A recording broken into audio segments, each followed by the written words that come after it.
بسم الله الرحمن الرحیم. الحمد لله رب العالمین و صلی الله علی سیدنا محمد و آله الطاهرین. ای داده به قم فیض وجودت برکات، بر روح مقدست درود و صلوات. اللهم صل علی محمد و آل محمد و عجل فرجهم. سلام علیکم خانم ها آقایان محترم، هم نفسه یاد خدا الهی که خوب باشین. همونطور که ملاحظه می‌فرمایید همچنان به دعای شما نایب الزیارتون هستیم در حرم مطهر کریمه اهل بیت، خانم فاطمه معصومه سلام الله علیها، جایی که یکی از درهای بهشت و به نقلی 3 در از درهای بهشت از اینجا باز میشه و ما خیلی مشتاقیم که انشاءالله به شفاعت ایشون که امام صادق جان علیه السلام فرمودن به شفاعت ایشان همه شیعیان ما داخل بهشت میشن. انشاءالله که این اتفاق مبارک برای ما هم بیفته، برای شما هم همینطور، به برکت زیارت با معرفتشون و توسل به محضر کریمشون. خیلی ممنونم که یاد خدا رو تا پایان انشاءالله همراهی میکنید، وقت میگذارید و امیدوارم اینجا به شما خوش بگذره و برنامه هم براتون مفید باشه. احتمال خیلی زیاد میدم این اتفاق بیفته چون حجت الاسلام و المسلمین صبوحی عزیز قدم به چشم من گذاشتن و تا لحظاتی دیگر انشاءالله مشغول تأمل و تدبر در آیات قرآن کریم و سوره مبارکه فجر خواهیم شد. بریم و برگردیم گفتگوشون. اللهم صل علی محمد و آل محمد و عجل فرجهم. و سلام خدمت استاد صبوحی عزیز، خیلی خوش آمدید، خوشحالم از زیارتتون. سلام علیکم و رحمت الله. بنده خوشحالم از زیارت شما. عرض سلام و ادب احترام خدمت بیننده های محترم. انشاءالله امروز هم بتونیم از محضر قرآن استفاده کنیم به برکت وجود مطهر حضرت فاطمه معصومه سلام الله علیها. الهی آمین انشاءالله. خب ما سوره مبارکه فجر رو در جلسه قبل شروع کردیم، شما تبیین فرمودین تا حدود آیه 17 رسیدیم. چند آیه ابتدایی که قسم ها بود و الفجر و لیال عشر و اینها، این قسم ها رو بذاریم کنار که حالا منتظریم ببینیم ارتباطش با بحث کلی سوره در انتها چه خواهد شد. از طغیانگرانی یاد کردیم در طول تاریخ که اونها به جای اینکه اون ثروت و قدرت و اینها رو دارایی باشه که از طرف خداوند باشه و اون رو وسیله ابتلا و امتحانشون بدونن، اونها رو از خودشون دونستن و باعث طغیانشون شد و آخر عاقبتشون هم که روشن. تا اینجاها رسیدیم. باز شما هم یه خلاصه‌ای بگین. بله ممنونم، اتفاقا یادآوری خیلی به جایی بود. منم فقط در تکمیلش این نکته رو عرض میکنم که خدا وقتی اشاره فرمود به قوم عاد و ثمود و فرعون که اینها به هر حال طغیان کردن، فساد کردن، ما نمونه‌های امروزیش هم شمردیم در جلسه قبلی.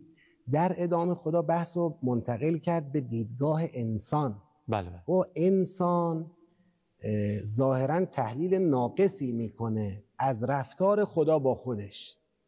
وقتی خدا به این انسان نعمت میده، ثروت میده، قدرت میده، فرزند میده، خانواده خوب میده، امکانات خوب میده، برای اینکه او رو امتحان کنه و مسئولیت پذیری او رو ببینه، شکرگزار بودن او رو ببینه، متاسفانه این انسان متوجه جنبه امتحان و ابتلا نمیشه. همون ثروت رو میبینه و خیال میکنه که تافته جدا بافته است و عزیز کرده خداست و غرور برش میداره، دچار سرکشی و طغیان میشه. طغیان هم نتیجهش فساده. ما رودخانه رو ببینید، آب تو مسیرش که حرکت کنه، تو بستر خودش که حرکت کنه، آبادانی به وجود میاره، میره به باغات میرسه و آبیاری میکنه و انسان‌ها بهره مند میشن. اما همین آب اگر از بسترش بزنه بیرون، طغیان بکنه، سیل میشه، سیل ایجاد میکنه و ویرانی به وجود میاره. ثروت و قدرت برای انسان میتونه آبادانی به وجود بیاره، میتونه طغیان به وجود بیاره که این طغیان فساد درست میکنه، تباهی درست میکنه. ما چقدر میبینیم در جوامع امروز ملت‌ها یا دولت‌های ثروتمند، قدرتمندی که اون ثروت و قدرتشون نتیجهش صلح و امنیت و آرامش برای دنیا نشده، نتیجهش شده ناامنی، نتیجهش شده گسترش ظلم و طغیان. خب این یک مطلب. بعد فرمود که انسان در جنبه مقابلش هم همینطوره. یعنی یه وقتی خدا از او میگیره که امتحانش کنه، همیشه با دادن نعمت او امتحان نمیشه، گاهی با قدر علیه رزقه. خانواده‌شو از دست میده، سلامتیشو از دست میده، ثروتشو از دست میده، ورشکسته میشه، مشکلاتی براش پیش میاد.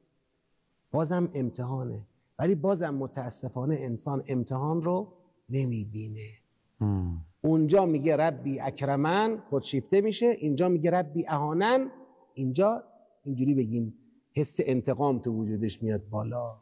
یعنی یه جا حس خودشیفتگی طغیان درست میکنه، یه جا حس انتقام طغیان درست میکنه. در هر دو حالت میتونه طغیان به وجود بیاد. این مشکلیه که نگاه ما آدما به رفتار خدا با خودمون داره. ما نمیتونیم درست تحلیل کنیم. ما تو زندگی شخصی خودمونم اگر نگاه کنیم میبینیم نمونه هاشو. لازم نیست حتما در ابعاد جهانی و اقوامی مثل عاد و ثمود و فرعون فقط دنبالش بگردیم. صحبت انسان دیگه، ما هم یک انسان.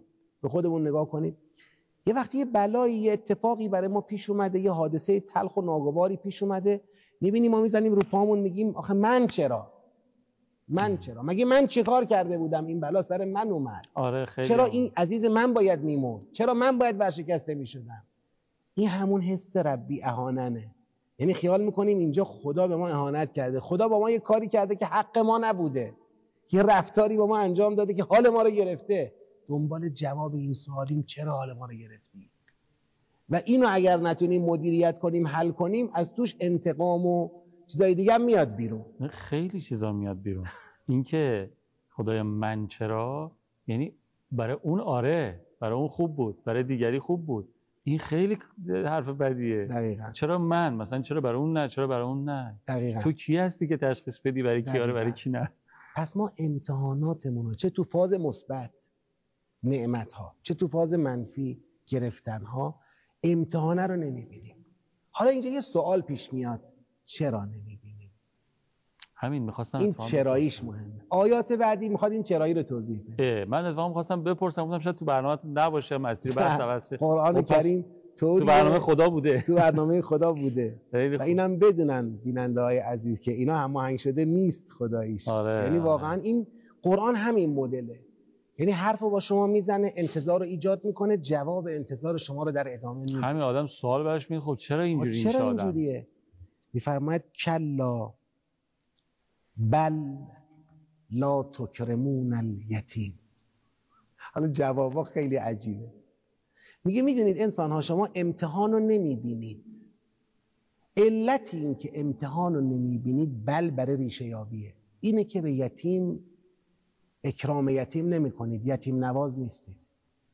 من اینجا میخوام برگردم بگم پروردگارا درسته یتیم نواز نبودن ما چیز بدیه، اما اینکه ما یتیم نواز نیستیم چه ربطی داره که ما امتحان رو نبینیم؟ متوجه امتحانات میگه صبر کن، یه علت دومی داره. ولا تحاضون علی طعام المسکین. به فکر فقرا و گشنه‌ها نیستید. بازم همون شد. خدای مشکل حل نشد. بله کار بدیه، قبول، اما چه ربطی داره من امتحانمو نمیبینم؟ حواسم به امتحانم نیست. میگه صبر کن، یه چیز سومی هم بگم. و تأکلون التراث اکلا لما. شما حق دیگران رو به چپاول میخورید، تو نوبت میزنید، رشوه میدید، حق و ناحق میکنید، ارث دیگران رو خدای نکرده بالا میکشید، این خیالتونم نیست.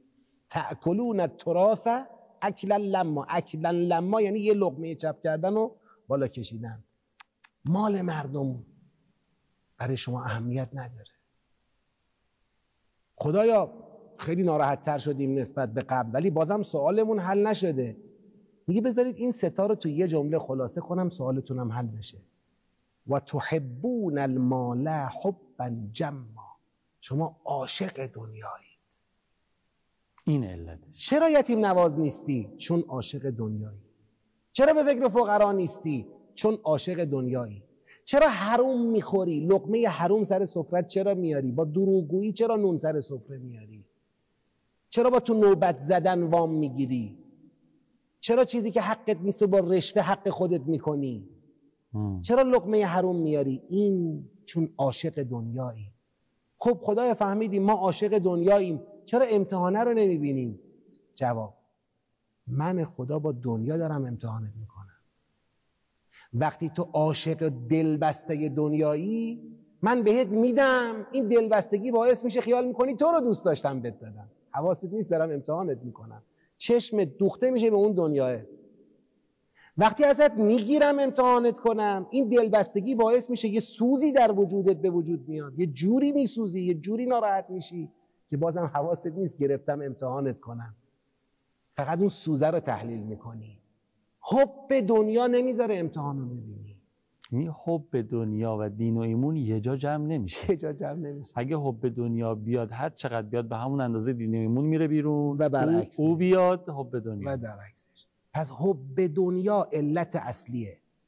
حالا من میخوام یه برگشت بزنم به همون عاد و ثمود و فرعون. خب تمدن‌های بزرگی که نابود شد در دنیا بود و نابود شد. همینه. بیا تحلیل کن از کجا نابود شد. کلا بل لا تکرمون الیتیم. حالا یتیم را اکرام نمی کنند که هیچ، در دنیا یتیم سازی می کنند، یتیم کشی می کنند. ولا تحاضون علی طعام المسکین. با تحریم، با ایجاد فقر، با مدیریت ظالمانه پول و نقدینگی در دنیا، با گسترش بیکاری، چه بلایی بر سر مردم میارن. و تأکلون التراث اکلا لما، و حق خوری. تمدن‌های دنیا اینجوری نابود شدن. همین امروز هم تمدن‌های بزرگ با همینا نابود میشن. از همینجا آغاز میشه. وقتی شما حب دنیا رو حل نکردی، امتحان رو نمیبینی. وقتی امتحان رو ندیدی، به جای شکر یا صبر طغیان میکنی و فساد درست میکنی. این چرخشه. اگر ما امروز نگاه میکنیم این همه جنایاتی که در عالم اتفاق میفته توسط آمریکا، توسط رژیم صهیونیستی، کشورهایی که با اینا همراهی میکنن، همدست اینا هستن، این همه بمب‌هایی که رو سر مردم یمن میریزن، این همه طغیان و سرکشی که داریم در دنیا میبینیم، محصول چیه؟ ثروت و قدرتی که امتحان دیده نشده. چرا؟ علت حب دنیا. حب دنیا چرا؟ علت عدم اکرام و احترام یتیم، بی‌توجهی به فقرا و ضعفا، حرامخوری. اینقدر نگیم آمریکا، رژیم صهیونیستی، بدونیم خود مایی که داریم دم از اسلام میزنیم، داریم حرف از قرآن میزنیم، اگر ما حواسمون نباشه. قوم عاد و ثمود، جالب همین مثالای سوره مبارکه فجر، قرآن کریم میگه اینا قبلا هدایت یافته بودن. فرعونی که در زمان حضرت موسی اون همه جنایت کرد، این نتیجه فرعون زمان حضرت یوسفه که مطیع پیغمبر الهی حضرت یوسف بود. این نبوده که اینا از اول، این فرعون و سلسله فراعنه از اول جنایتکار بودن، بچه کش بودن، این نبوده. یا عاد و ثمود از اول فاسد بودن، این نبوده. حواسمون باشه. اون ما هم به خیلی مهمه. بله اون اول قدم‌های اول خیلی مهمه. دقیقاً.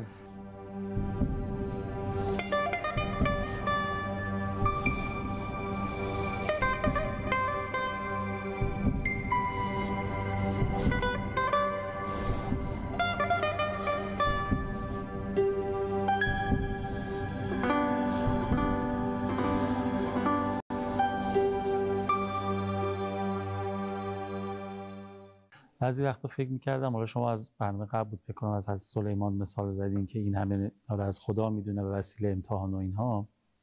همیشه فکر می‌کردم امام خمینی چجوری اینقدر بزرگ شد، دنیا رو تکون داد. تو عصر معاصر واقعا مردی به بزرگی ایشون ما نداریم بعد از معصومین و اینها. حالا خاطرات زیاد، ولی یه خاطره تو ذهنم اومد از آصد احمد آقا رضوان الله علیه.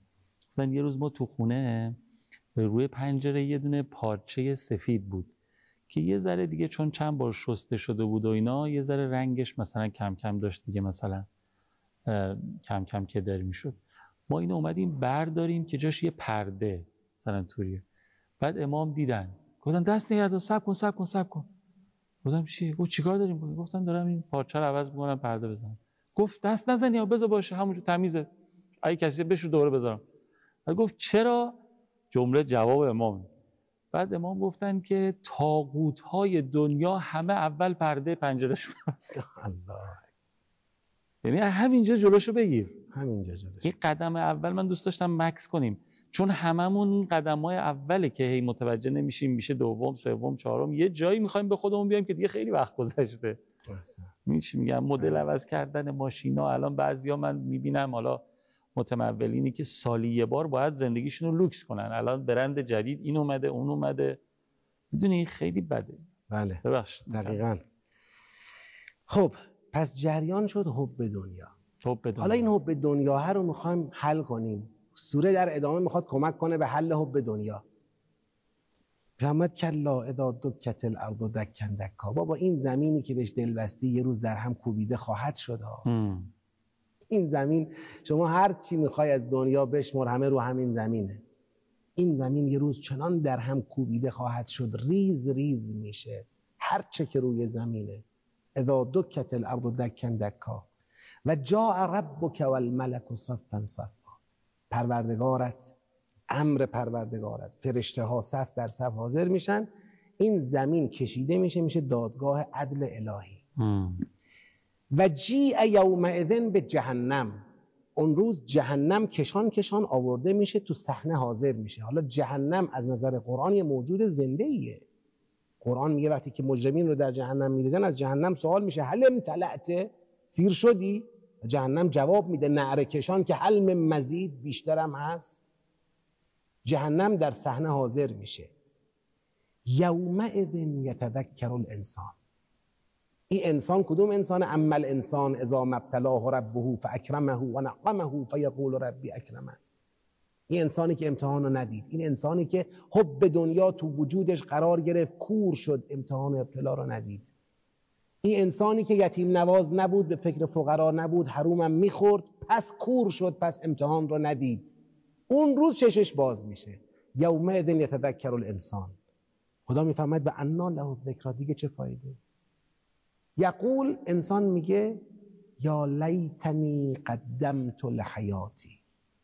ای کاش یه چیزی برای زندگیم فرستاده بودم. دقت کنیم، نمیگه کاش یه چیزی برای آخرتم فرستاده بودم، کاش یه چیزی برای زندگیم فرستاده بودم. همه ما توهم و تصور این گرفتارمون میکنه که خیال میکنیم الان زندگیه و قراره بعدن به ما یا جایزه بدن یا کتکمون بزنن. نمیدونیم الان ما نسبت به عالم بعدی در دوران جنینی به سر میبریم. ما هنوز حقیقت حیاتمون شروع نشده، زندگی پیش روست، ما سر جلسه امتحانیم، زندگی هنوز آغاز نشده. اون روز که چشم انسان باز میشه میگه کاش یه چیزی برای زندگیم فرستاده بودم. خدا میفهمد فیومئذ لا یعذب عذابه احد ولا یوثق وثاقه احد. خدا طوری عذاب میکنه، طوری به بند میکشه که کسی مانند او عذاب نکرده و به بند نکشیده. تا اینجا رو گرفتیم. حالا وسط این بحبوحه یا ایتها النفس المطمئنه ارجعی ای نفس آرام. نفس آرام بیاید تحلیل کنیم. ایتها النفس مطمئنه از اطمینانه. اطمینان مقابل طغیانه. طغیان سرکشیه که از توش فساد در میاد. مطمئن اونیه که سرکش نیست. کی سرکش بود؟ اونی که ابتلا رو ندید. مطمئن کیه؟ اونی که ابتلا رو دید. سلیمان گفت هذا من فضل ربی علیه آلاف التحیة و الثنا لیبلونی. میخواد منو امتحان کنه. حضرت ایوب علیه السلام هر چه داشت رو خدا ازش گرفت، به سجده افتاد، گفت رب انی مسنی الضر. ضرر به من رسید ولی انت ارحم الراحمین. میدونم داری امتحانم میکنی، تو مهربونی. این میشه نفس آرام. امام سجاد علیه السلام فرمود خدا این آیات رو نازل کرده در حق ابو عبدالله الحسین علیه السلام. نفس مطمئنه امام حسینه. هر چه دارد در یک نیمه روزی از او گرفته شد. انسان کامل، سبط پیغمبر، حجت خدا، نور الهی روی زمین باشی و برای طفل 6 ماهه یه قطره آب نتونی پیدا کنی، ولی محکم مثل اقیانوس، مثل دریا، مثل کوه، مثل کهکشان ها مستقر. وقتی میره در گودال قتلگاه میگه که راضیم خدایا به رضای تو. تو به این راضی؟ حسین رو اینجوری میخوای امتحان کنی؟ حسین هم به همین راضیه. یا ایتها النفس المطمئنه ارجعی الی ربک راضیه مرضیه. برسی به مقام رضایت. وقتی تو راضی شدی خدا هم از تو راضی میشه. فادخلی فی عبادی وادخلی جنتی. پس این سوره منو میخواست از طغیان برسونه به اطمینان. این جملات پایانی امام حسین اتفاقا دقیقاً الهی رضا به قضائک تسلیما لامرک، اون لحظات آخر مناجات حضرته. حالا ببینید، پس این سوره میخواست منو از طغیان عاد و ثمود و فرعون برسونه به اطمینان امام حسین. این مسیر چطور طی میشه؟ امتحان رو ببینی، ابتلا رو ببینی. چجور میشه ابتلا رو دید؟ حب دنیا رو مهار کن. چجوری میشه حب دنیا رو مهار کرد؟ یتیم نواز باش، به فکر فقرا باش، مال حرام تو زندگیت نیار. چه کار کنم طمع منو به این سمت سوق نده؟ آخرت رو ببین، زمین در هم شکسته خواهد شد، تو امروز ببین. دادگاه عدل خدا برپا خواهد شد، تو امروز هوشیار باش.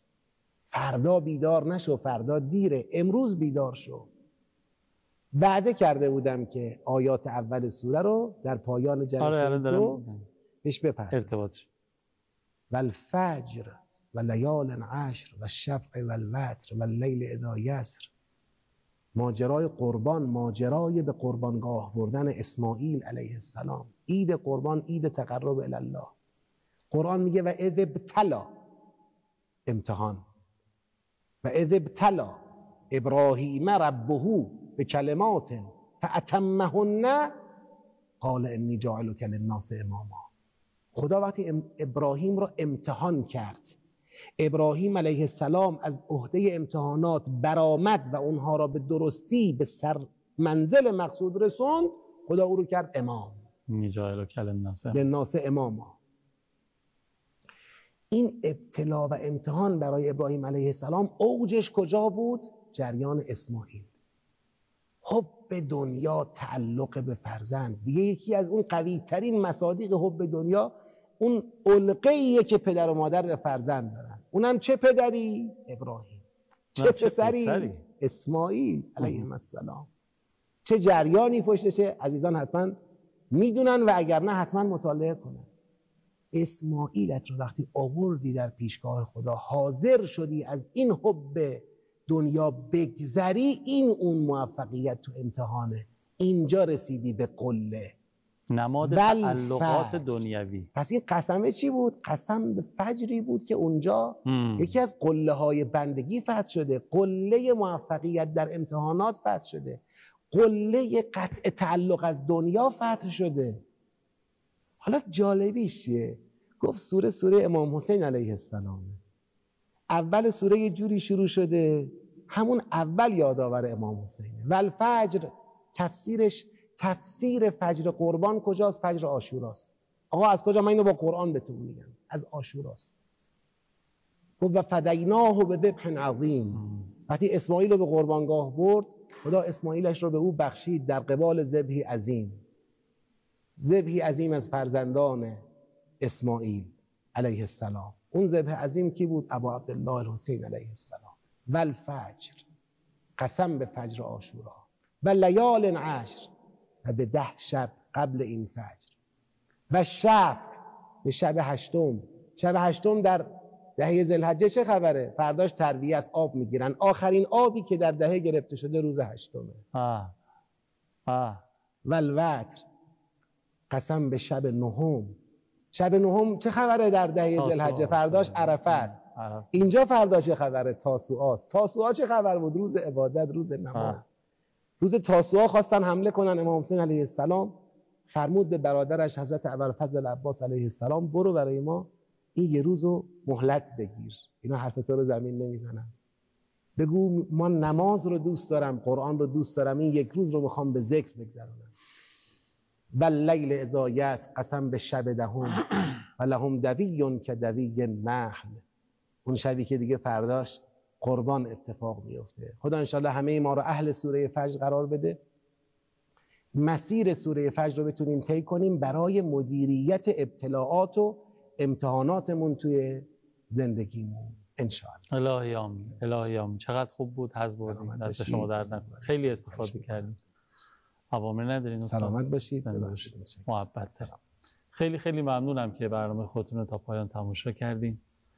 خدا ما رو متوجه کنه که در سمت درست تاریخ بایستیم با توجه به تجربه‌هایی که کسب می‌کنیم و مفاهیمی که می‌آموزیم و نعمت‌های خدا رو جزو ابتلاعات و آزمون‌های خودمون بدونیم و از این آزمون‌ها بتونیم سربلند بیرون بیاییم و استحقاق و شایستگی زمینه سازی ظهور منجی عالم رو انشاءالله هممون پیدا بکنیم.